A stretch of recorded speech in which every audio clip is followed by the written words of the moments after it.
제가 오늘 이렇게 보니까요, 여러분, 예배실 안에 계신 우리 성도님들 중에서 여지껏 마스크를 쓰고 계신 분들은 별로 없는 것 같아요.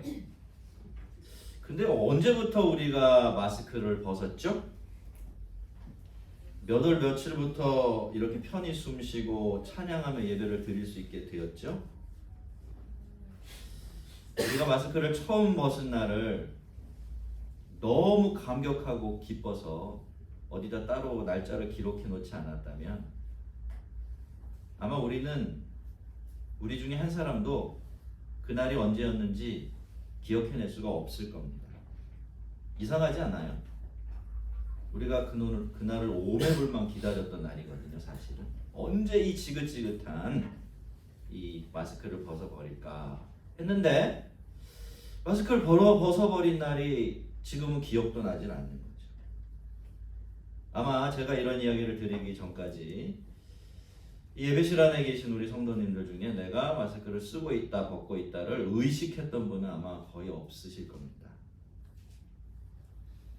우리는 이렇게 뭐든지 익숙해지는 존재들이죠. 그리고 아무리 좋은 것도 익숙해지고 나면 그저 그뿐인 아무 느낌 없이 심드렁해지는 그런 사람들이기 때문에 이런 일이 일어나겠죠. 익숙해진다라는 것은요, 정말로 좋은 일이고 큰 복입니다. 생각해 보세요. 처음부터 익숙한 물건이 없습니다. 처음부터 익숙하게 할 수 있는 일도 없고요. 또 처음부터 익숙하게 대할 수 있는 사람도 없습니다. 아이들이 태어나서 일어서고 걷는 것, 말을 하게 되는 것, 자기 힘으로 무언가를 할 수 있게 되는 것, 그리고 우리가 서로 대화할 수 있는 것, 이렇게 함께 예배를 드리는 것, 하나님을 믿는 것, 사실 숨을 들이쉬고 내뱉는 것까지 모든 것이 처음에는요 다 낯선 일이었습니다. 오죽하면요 우리가 이 세상에 처음 나왔을 때 숨조차 쉬는 일이 익숙하지 않아서 볼기짝 세게 얻어 맞고서 숨쉬는 법을 배워야 했겠습니까? 여러분 그게 뭐라고 해도요, 만약에 우리가 그 일에 익숙해지지 않았다면 우리는 날마다 그것 때문에 전쟁을 벌이며 살 겁니다. 옷을 입고 세수를 하고 이를 닦고 아침밥을 먹고 하는 이 모든 평범한 일들이 늘상 태어나서 처음 하는 일이 될 거예요. 사람은 또 어떻겠습니까? 사람에게 익숙해질 수 없다면 함께 살아갈 수가 없습니다. 한번 생각해 볼까요? 내가 아침에 잠에서 눈을 떴는데 옆에 생판 처음 보는 사람이 누워 있는 거예요. 너무 놀라서 거실 밖으로 뛰어나갔더니 생판 처음 본 애들이 뛰어다니고 있는 거죠. 여러분 이런 삶을 상상해 보셨습니까? 여러분 그래서 우리가 이렇게 편안하고 거리낌이 없이 살아가고 있는 건 사실 따지고 보면 다 익숙해진 덕분입니다. 그래서 우리가 무언가에 익숙해진다라는 것은 어마어마한 복인 거예요. 하지만 여러분 익숙함은요 이렇게 좋은 많은 것들을 우리에게 주는 만큼 또 가져가는 중요한 것들도 굉장히 많습니다. 죄송합니다. 무엇이든지 익숙해지면요 그것은 더 이상 특별하지가 않아요. 그래서 의미도 없고 가치도 없고 고마운 줄도 모르는 그런 것들이 되어버리고 맙니다. 사실은 그렇지 않은데 그렇게 되는 거죠. 우리가 나이가 들고 어른이 되면서 그 많은 웃음, 또 놀라움, 그리고 호기심, 감사 이런 것들을 다 잃어버리고 무슨 말을 듣고 무엇을 봐도 전혀 변하지 않는 표정을 가진 엄청난 존재들이 되는 게 사실은 다 익숙해지기 때문이죠. 원래는 당연한 것도 아니고 그걸 소유하고 누리는 것도 전혀 내 권리가 아닌데 익숙해지고 나니까 이 세상 전체가 그저 그런 것들, 당연한 것들, 그리고 나의 권리로만 가득 찬 아주 권태로운 세상이 되어버리고 마는 겁니다. 여호와를 경외하며 그 길을 걷는 자마다 복이 있도다. 오늘 시편을 여는 첫 구절인데요. 참 복스럽지 않습니까? 이 뒤에 무슨 내용이 이어질까 기대가 참 많이 되시지요. 만복의 근원이 되신 하나님께서 내가 너희에게 이렇게 복 줄 거야 라고 운을 떼고 계시는데, 하나님이 어떤 분이신 줄 아는 하나님 백성들이라면 이 말씀 앞에 마음을 활짝 열고 얼굴이 필 겁니다. 그런데 하나님은요, 우리들에게 네 손이 수고한 대로 먹을 것이다 이렇게 말씀하세요. 실망스럽게도 이게 내가 너희에게 주는 첫 번째 복이다 이렇게 말씀하시는 거죠. 만약에 하나님께서요, 우리들에게 네 손이 수고한 것보다 그래도 요만큼이라도 더 먹을 거야 라고 말씀해 주셨다면 우리에게 약간의 위로가 왔을지도 몰라요. 근데 하나님 뭐라고 하십니까? 네 손이 수고한 대로 딱 그만큼만 먹을 거야 라고 하세요.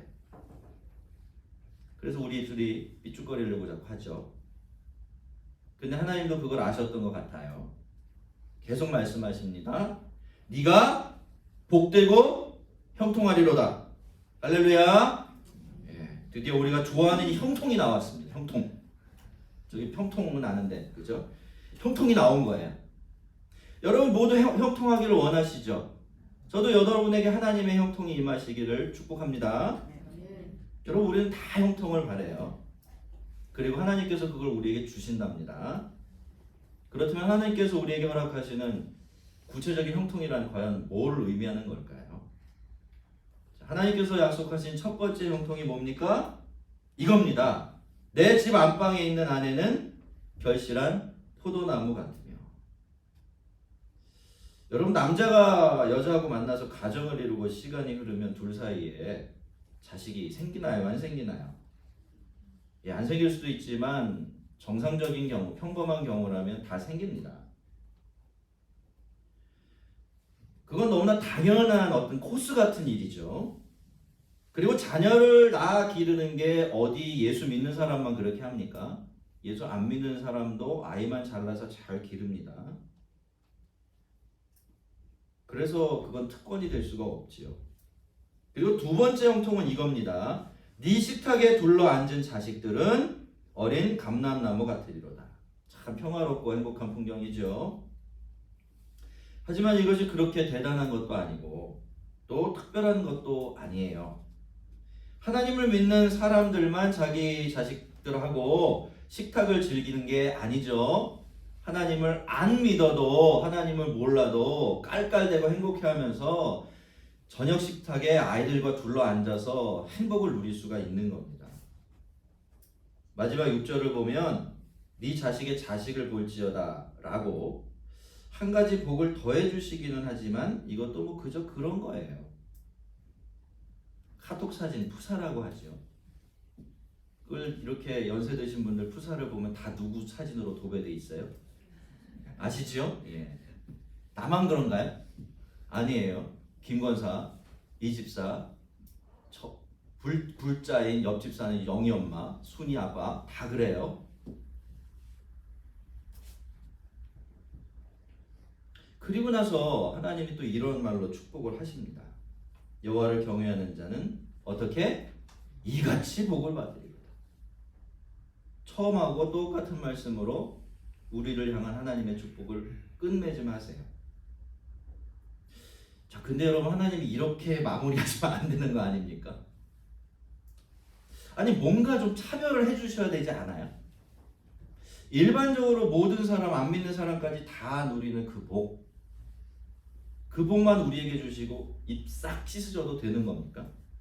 그래도 우리가 명색이 하나님의 자녀이고 하나님의 백성들인데 말이죠. 이런 것들은 솔직히 우리가 바라는 복이 아니고요, 형통함도 아닙니다. 평범한 것, 당연한 것, 그리고 누구나 다 누리는 것은 우리의 심에 차지를 않아요. 여러분 우리는 복이라고 하면 자동적으로 평범하지 않은 것들을 먼저 생각합니다.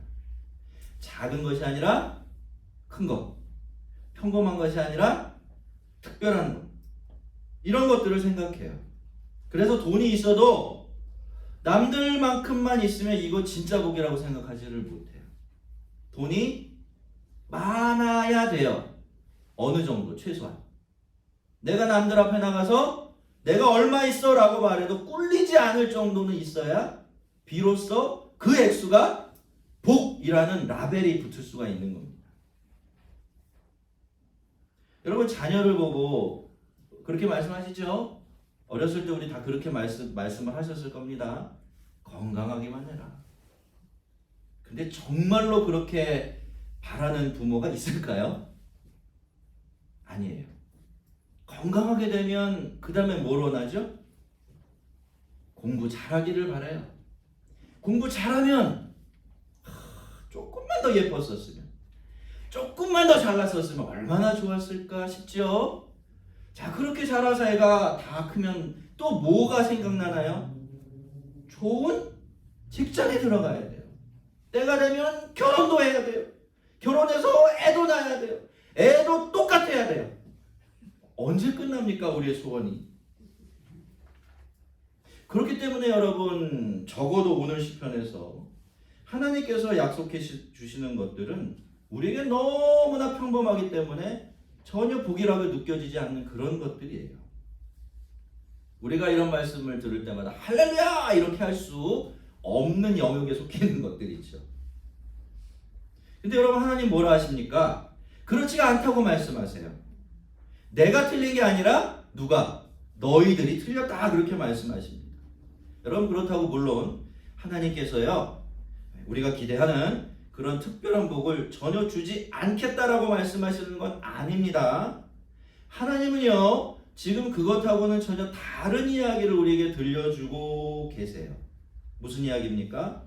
너희가 너무나 익숙해져 있고 그래서 그게 복이라고 생각할 줄 모르는 그런 것들도 실제로는 아주 특별한 복이다. 내가 너에게 주는 형통의 일부다. 그렇게 말씀하고 계시는 겁니다.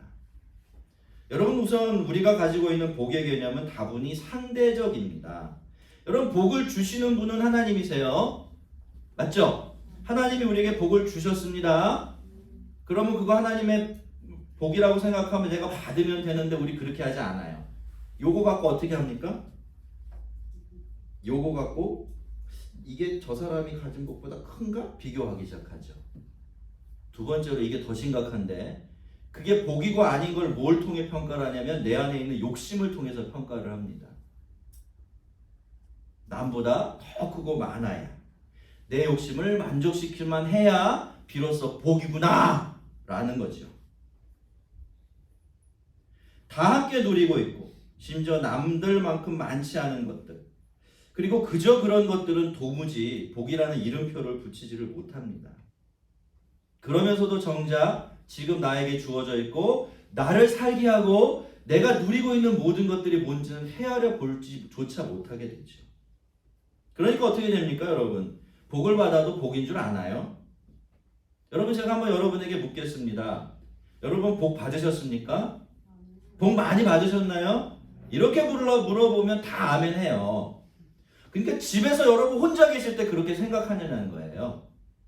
이럴 때 이게 믿음을 억지로 끌어내서 막 이런 게 아니라 내가 평상시에 살아가는데 나 참 복된 인생이구나. 나 정말 하나님의 복 많이 받았구나. 이렇게 늘 생각하시냐는 거죠. 왜 이게 안 되는지 아시겠죠? 우리에겐 큰 것만 복이고 적어도 남들만큼 되는 것만 복이기 때문에 그런 겁니다.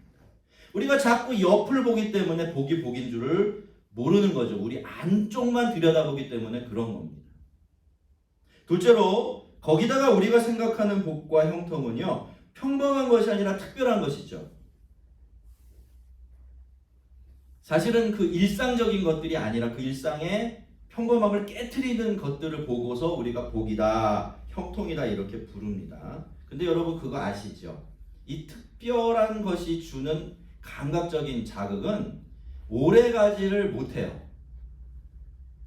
제가 그런 경험이 있어요. 아주 좁은 집에 복닥거리고 우리 동생하고 제 동생하고 같이 막 방을 쓰고 이렇게 살다가 이제 때가 되어서 일산에 신도시에 큰 아파트가 어머니가 당첨이 되는 바람에 거기 들어가서 이제 산 적이 있었거든요. 처음에 가니까 얼마나 좋은지 몰라요. 다 새 거잖아요. 마카 새 거야. 너무 넓고 막 쾌적해. 이야, 이게 사는 거지. 어린 나이니까 그렇게 생각을 했어요. 근데 여러분, 이 만족과 기쁨이 얼마나 갔을 것 같으세요? 여러분은 새집 들어갔을 때 얼마나 매일 행복해 하셨어요? 저에게는 6개월이 더 이상 안 가더라고요. 지금 기억으로는 그것도 안 갔던 것 같아요. 그냥 그래요. 매일매일 그냥 우리 집이야. 그냥 우리 집. 그리고 조금 시간이 지나니까 어떤 감정이 드냐면, 그렇게 이제 막 방 많은 큰 집으로 이사 갔으니까 형제들이 각각 방을 쓰게 됐는데 옛날이 그리운 거예요. 그 좁은 방에서 서로 등대고 잠자리에 들어서 동생하고 두런 이야기 나누다가 잠들던 그 시절이 그리워진 겁니다. 여러분, 이렇게 되는 이유는 하나죠. 특별한 것이 어떻게 되었기 때문에, 당연한 것이 되었기 때문이에요. 제가 그 집에 익숙해졌기 때문에 그런 일이 일어난 겁니다. 근데 여러분, 실은요, 이런 일들이 우리의 일평생 동안 우리 삶의 모든 부분에서 반복되고 있습니다. 만나서 익숙해지면 밋밋해져 버려요. 가져서 익숙해지면 가치 있고 의미가 사라져 버리죠. 그래서 우리는 복이 복인 줄 모르고 금세 잊게 되는 겁니다. 이것은 분명히 익숙함이 가져다 주는 저주라고 말할 수가 있을 것 같아요. 여호와께서 집을 세우지 아니하시면 세우는 자의 수고가 헛되며 여호와께서 성을 지키지 아니하시면 파수꾼의 깨어있음이 헛되도다. 너희가 일찍 일어나고 늦게 누우며 그 수고의 떡을 먹음이 헛되도다. 오늘 본문 바로 앞에 있는 시편 127편의 시작 부분인데요. 여러분, 왜 평범한 일들이 특별한 복이고 일상적인 것이 형통이 되는지를 이것보다 더 잘 설명해 주는 구절은 없을 것 같습니다.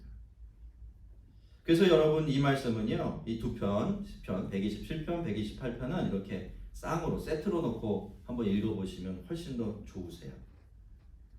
여러분, 우리의 일상이 평범하게 무심하게 가만히 있어도 그저 부드럽게 흘러가는 것, 그건 절대로 평범한 일이 아닙니다.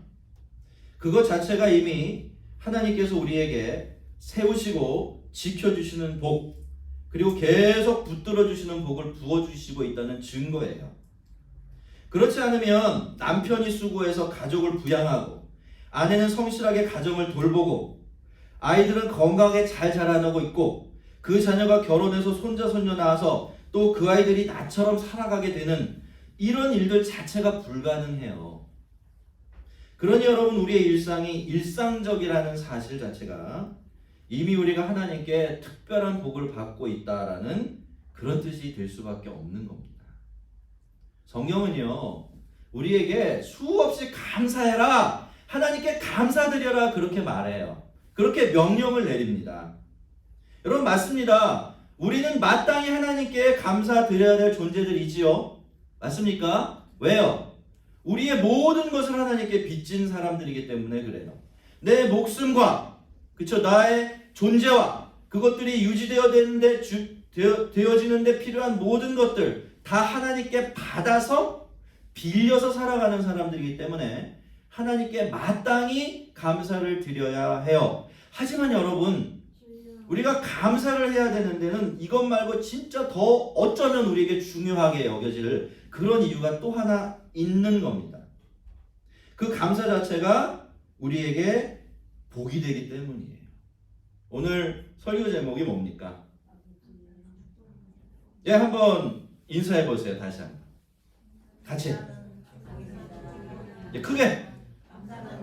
예, 잊지 마시기 바랍니다. 감사 자체가 축복이기 때문에, 감사하면 누가 좋기 때문에?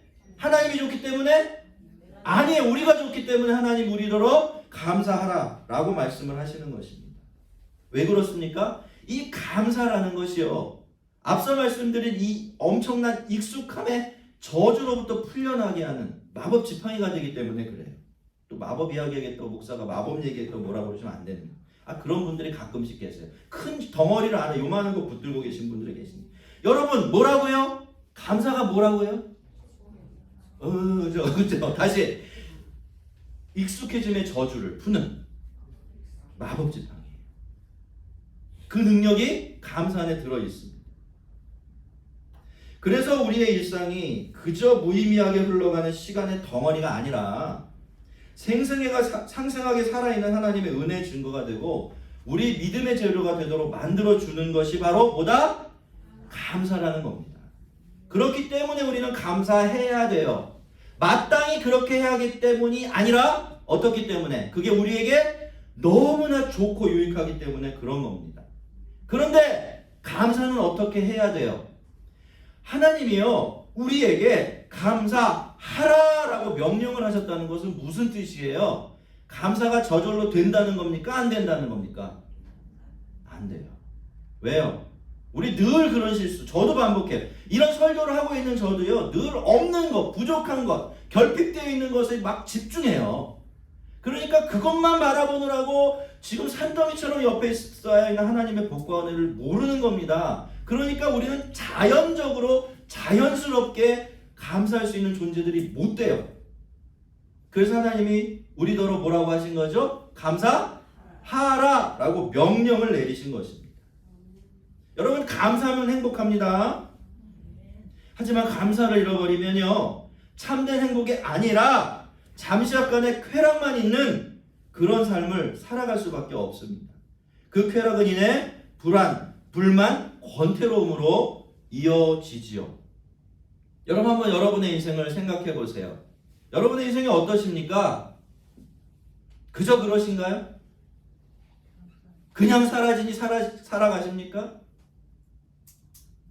그렇다면 여러분에게 감사가 없어요. 제가 장담합니다. 여러분, 감사하며 살지 않는 거예요. 제가 예전에 그랬기 때문에 알아요. 근데 제가 새벽 기도를 하면서 어느 순간부터 맨 처음 드리는 기도를 감사 기도로 바꿔버렸어요. 그랬더니 달라지더라고요. 사는 게 달라져요. 삶이 얼마나 충만해지고 복스러워지는지 몰라요. 이게 저만의 경험은 아닙니다. 여러분, 혹시 시간이 되시면요, 인터넷 검색창에다가 감사의 힘 이렇게 한번 쳐보세요. 이러면요, 믿는 사람이 쓴 글뿐만이 아니라 믿지 않는 사람들의 글도 쏟아져 나와요. 여러분, 그 오프라 윈프리 아시죠? 그 예수 안 믿는 사람이거든요. 그 양반이 미국의 엄청난 그 쇼의 사회자인데, 이 양반이 자기 인생의 고백을 그렇게 말했어요. 자기가 감사하면서 달라졌다. 여러분, 그 사람들은요, 하나님께 감사한 게 아니에요. 그죠? 그저 나에게 주어진 거 보면서 이게 나에게 주어졌구나라고 인식하고 그 사실에 대상 없이 감사를 했는데, 그 감사만으로 그들의 인생은 행복해졌다고 얘기해요. 그들의 인생은 참으로 충만해졌다고 이야기합니다. 그렇다면 여러분, 우리가 이 모든 것들이 하나님께서 우리에게 주신 것인 줄 알고서 대상을 확실하게 하나님께 향해서 그분께 감사드리는 매일의 삶을 살아낸다면 우리의 삶은 얼마나 부요해지고 얼마나 충만해질까요? 상상해 가십니까? 여러분, 그저 감사해도 삶이 변한대요. 그저. 아유, 물이 있어서 감사하네. 이렇게만 해도 말이죠. 그러니 하나님께 감사하는 인생을 살면 그 사람의 인생은 비교할 수 없이 행복하고 충만할 수밖에 없는 겁니다. 여러분, 감사로 죽은 일상들을 하나하나 살려내시고요, 잃어버리고 묻혀져 버린 여러분에게 허락하신 그 복들 다 되찾으시기를 바랍니다. 여러분, 행복한 사람이 감사하는 게 아니에요. 우리가 이 착각에 빠져있기 때문에 감사를 못해요. 행복한 사람이 감사하는 게 아니에요. 별로 아멘이 없죠. 행복한 사람이 감사한 게 아니에요. 그럼 누가 감사해요? 아니, 질문이 잘못됐네. 행복한 사람이 감사하는 게 아니라 감사할 줄 아는 사람이 행복해져요. 저는 사실이요, 설교 시간에 행복이라는 단어 별로 사용하기 싫어요. 근데 사람들이 워낙 행복이라는 말 좋아하니까 그냥 쓰는 겁니다. 그거 주신대요. 그거 그 안에 숨겨 놓으신 겁니다. 우리가 그토록 바라마지 않는 행복이 어디 안에 들어있어요? 감사라는 그 껍데기만 벗겨내면 그 안에 있는 거죠. 여러분, 감사한 사람이 행복해집니다. 그리고 감사하는 사람이 행복하게 살아요. 그것이 놀랍게도 하나님께서 정해놓으신 우리 인생의 이치입니다. 여러분, 감사는 다시 한번 말씀을 드리지만 죽은 일상을 되살리고요, 하나님을 되찾게 해주는 요약입니다. 하나님께서 이 감사의 절기에 우리로 하여금 잃어버린 감사 다시 꼭 되찾게 해주셔서 하나님 안에 사는 참 행복을 놓치지 않고 누리는 우리 모두가 되게 해주시기를 주의 이름으로 축원합니다. 같이 한번 기도하겠습니다.